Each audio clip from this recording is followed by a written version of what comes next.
Ada dua jenis pembangunan infrastruktur. Pertama adalah infrastruktur statis dan yang kedua adalah infrastruktur dinamis.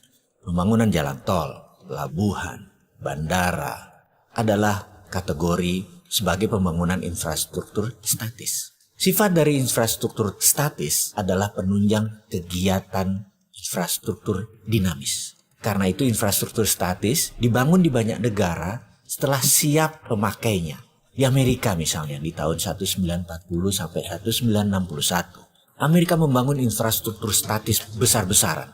Tujuan utamanya adalah menyediakan pemanfaatan untuk industri otomotif Amerika. Mereka membangun jalan lebih dari 25.000 km.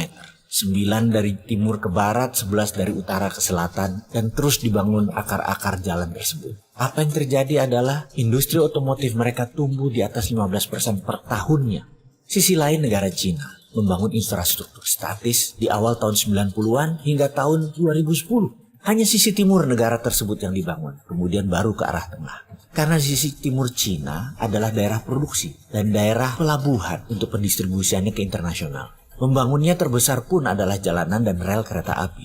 Tujuannya tak lain adalah mempermudah distribusi produk, mempermudah penunjang infrastruktur dinamis. Jadi infrastruktur dinamis adalah sektor industri. Seperti Amerika membangun industri hulu penyediaan bahan baku, menyediakan untuk pabrik-pabrik otomotif mereka, pabrik pengolahan biji besi, steel foundries, kemudian juga produksi perminyakan mereka, gasolin untuk bahan bakar mobil tadi, industri pangan, itu semua dikatakan sebagai infrastruktur dinamis karena tujuan disebut dinamis adalah bergerak mengikuti kebutuhan pasar. Seperti juga sisi lain Cina. Cina membuat peraturan mendukung infrastruktur dinamis dengan peraturan yang super bebas. Cina boleh meniru, melakukan imitating. Cina di tahun 90-an, 2000 masih dikatakan sebagai imitating country, negara peniru. Sekarang Cina disebut innovating country, negara pencipta. Kita semua tahu kata-kata bijak dari Pini Sepuh kita yang mengatakan Allah bisa karena biasa. Jadi setelah biasa meniru,